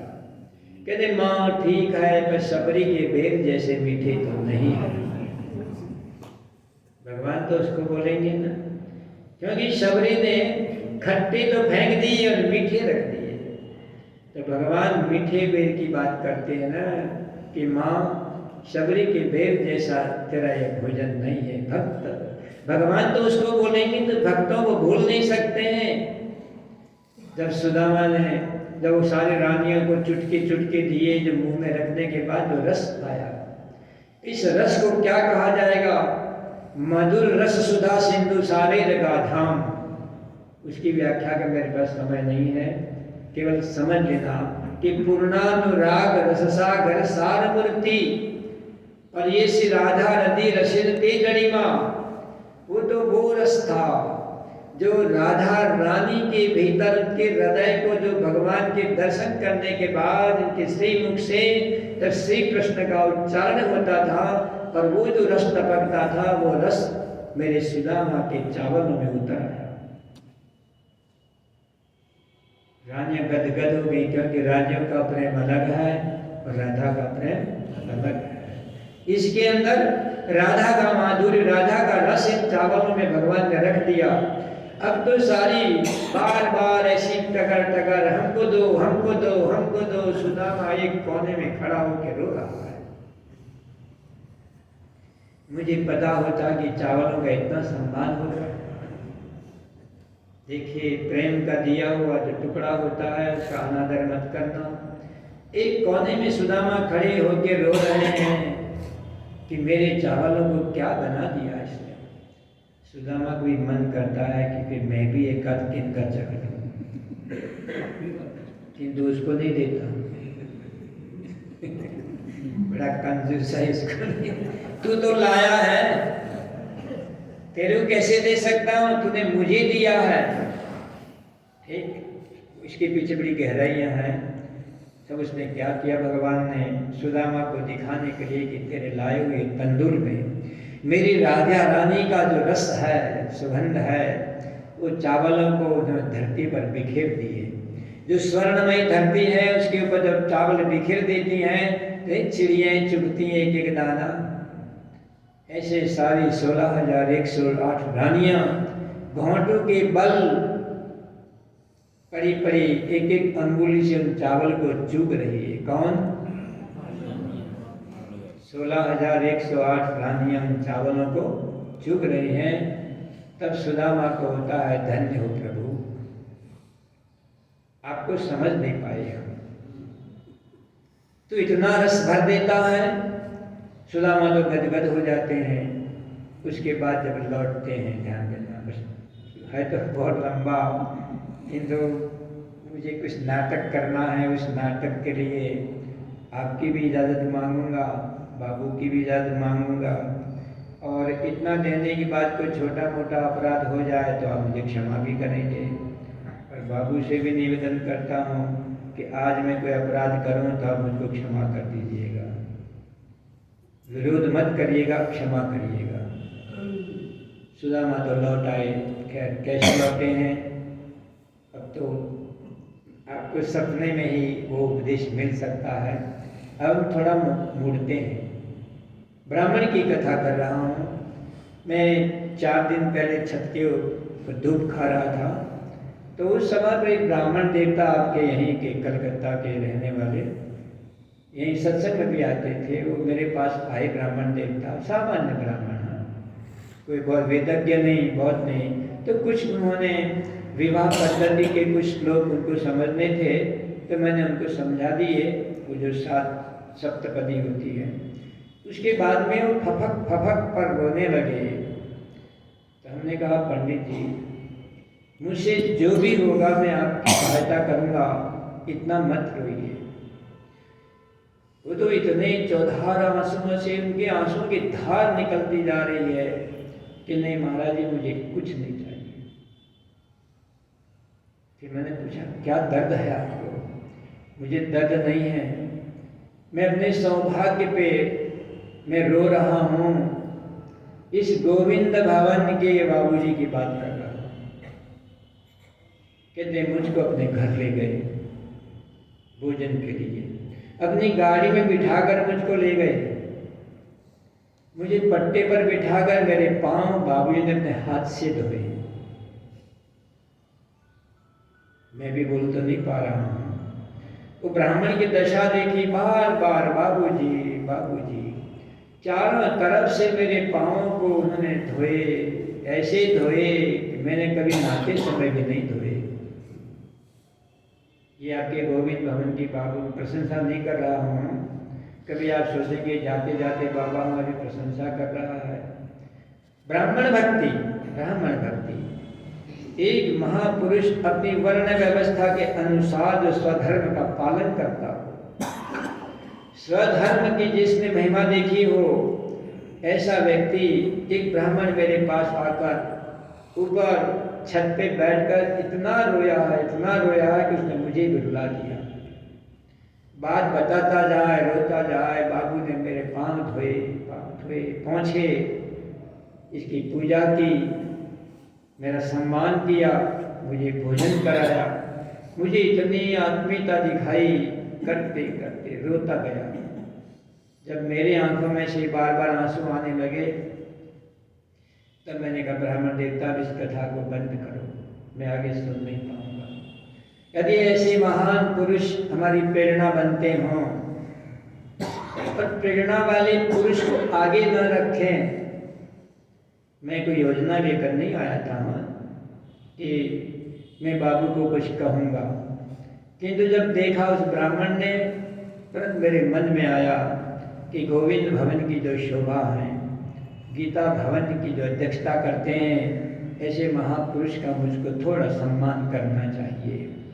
हालांकि सम्मान मैं जानता हूँ सम्मान नहीं लेते, किंतु मैंने पहले ही बताया कि भाई आज मैं कोई अपराध कर रहा हूँ, आप मुझको मना नहीं करेंगे। मतलब ये जैसा भी होगा। श्री कृष्ण गोविंद हरे मुरारे, हे नाथ नारायण वासुदेवा, कृष्ण गोविंद। मैं जानता हूँ आपके सिद्धांत जो मेरे सिद्धांत हैं, मैं अपने सिद्धांतों से समझौता नहीं करता। तो मैं किसी व्यक्ति को उनके सिद्धांतों का अतिक्रमण कैसे कराऊँ? किंतु मेरी व्यवस्था आप जानते हैं, मैं हृदय से कहता हूँ।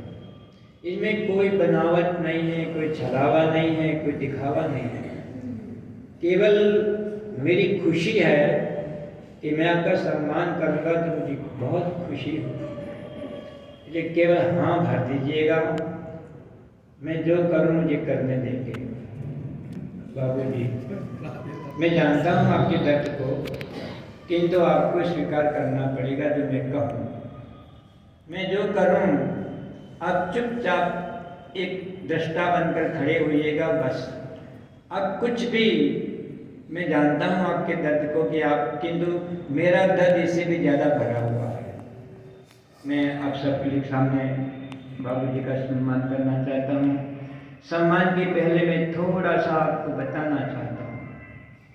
जो बेटा गौरव,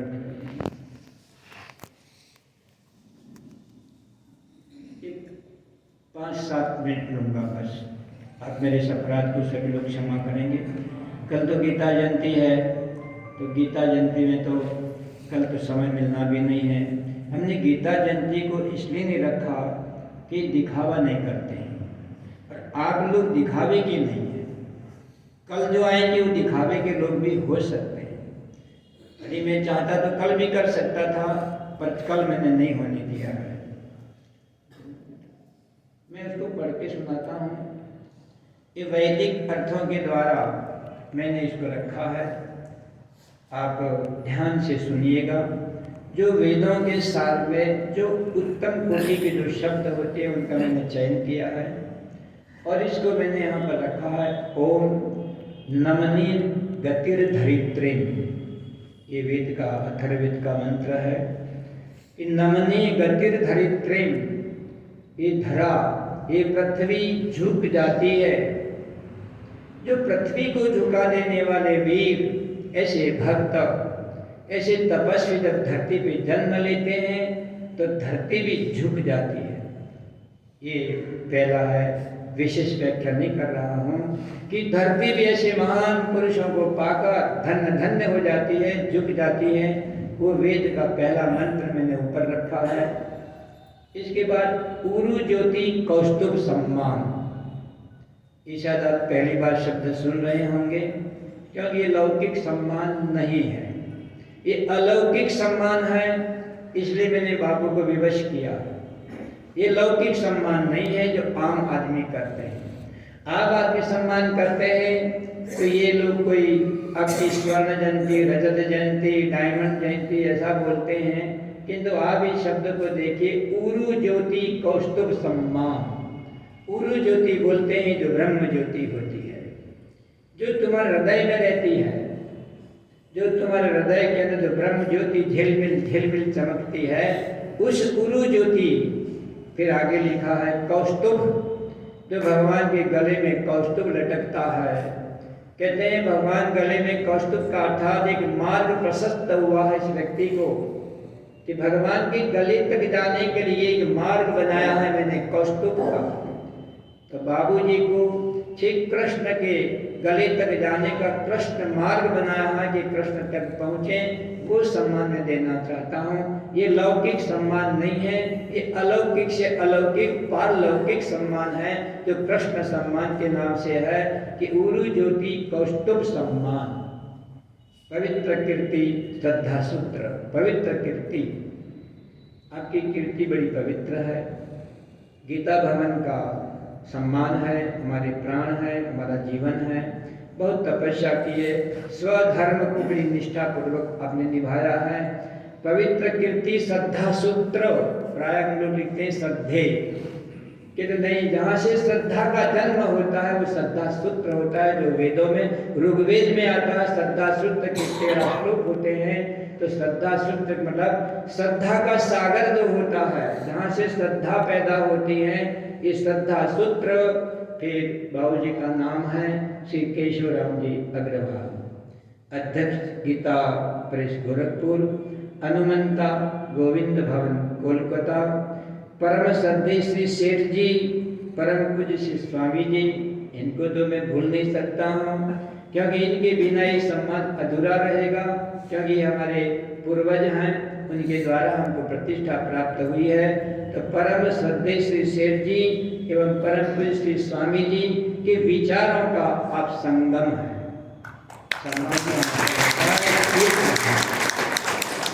आप हम सबकी प्रेरणा है। आपकी जीवन शैली से हम सबको प्रभावित किया है, झूठ हो तो बता दीजिए। आपकी जीवन शैली ने हम सबको प्रभावित किया है। आप हमारी देव नौका हैं। देव नौका भी ऋग्वेद का मंत्र है। देव नौका उसको बोलते हैं कि लकड़ी की नौका तो कभी न कभी डगमग होकर डूब सकती है, तो देव नौका कभी न डगमग होती है, न ये कभी डूबती है, और इनका साथ लेने वाले को बहुत प्रेम पूर्वक उल्लास से नाचते गाते बजाते झूमते झामते जो पाठ लगाती है, इसको देव नौका कहते हैं। तो आप हमारी देव नौका हैं, और आप सबके लिए गोविंद भवन के सभी प्रेमी भक्त आपको नमन करते हैं। हम सब लोग आपको नमन करते हैं। इसी प्रकार आपको हमने सम्मान दिया है। अब मैं भ्रष्टा कर रहा हूँ, कोई दिखावा नहीं है, मेरा हृदय है, इसलिए आप उसको इनकार नहीं करेंगे, ठीक है? मैं नीचे आता हूँ।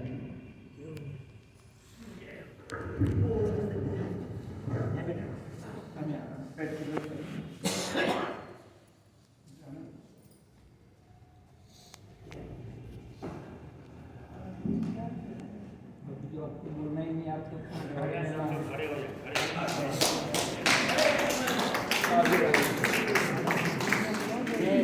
मैंने पहले कहा आपको दृष्टा बनना, आपको दृष्टा ही बनना है।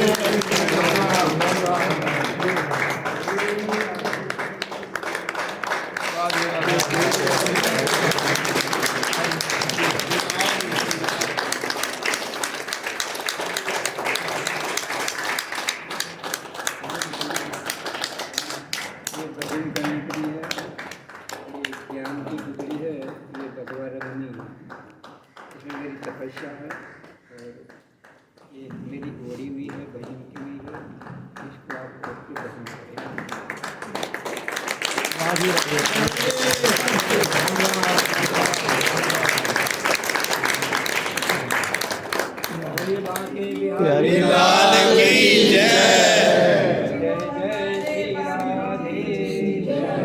जय जय श्री राधे।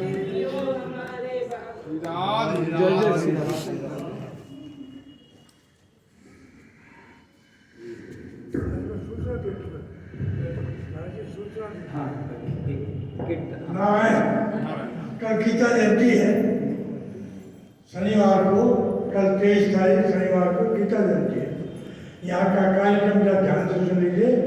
प्रातःकाल 6 बजे से इस सेठ जी के कमरे में अखंड गीता जी का पाठ होगा 24 घंटे के लिए। तो रविवार के सुबह 6 बजे तक, कल से सुबह 6 बजे लगा करके, और रविवार के 6 बजे तक अखंड गीता जी का पाठ होगा। फिर 7 बजे से यहाँ पे गीता जी का, गणेश जी, भगवान कृष्ण का, वेद व्यास का पूजन होगा, और यहाँ पे फिर कीर्तन थोड़ी देर होगा, और गीता जी का पाठ भी थोड़ी देर होगा। उसके बाद समझे हमारे जो सिंह पीठाधीश्वर समानाथ जी महाराज हैं, जो सेठ जी के साथ, स्वामी जी साथ रहते थे, उनका प्रवचन है 8:30 बजे से लगभग और लगभग 10 बजे तक उनका कार्यक्रम है। उसके बाद हमारे सब्जी महाराज जी का 1 घंटे के लिए 10 से 11 बजे लगभग इनका कार्यक्रम है। दोपहर में 1 बजे से यहाँ पे सामूहिक पाठ है गीता जी का, करीब 2 घंटे लगते हैं। 1 बजे से 3 बजे जा सकते और महाराज जी का प्रवचन बीच में रहेगा। कभी इनकी इच्छा होगी जब ये प्रवचन करेंगे, कितनी देर करेंगे उनके ऊपर है। ऐसे कार्यक्रम है। आपसे कल गीता जयंती है, इसलिए आपसे प्रार्थना है जितनी ज़्यादा संख्या में आने की कृपा करना है।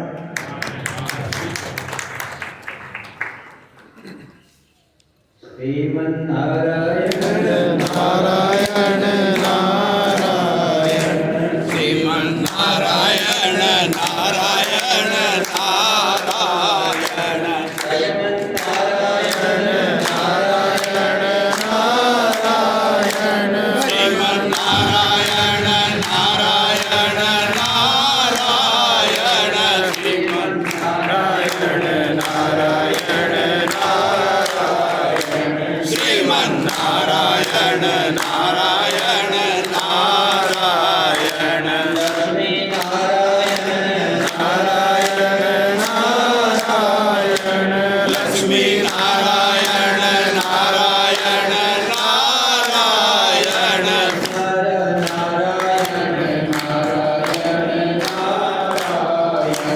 नर नारायण नारायण नारायण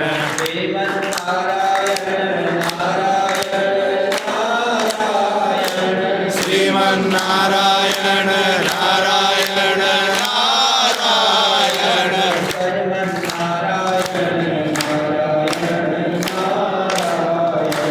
भजमन नारायण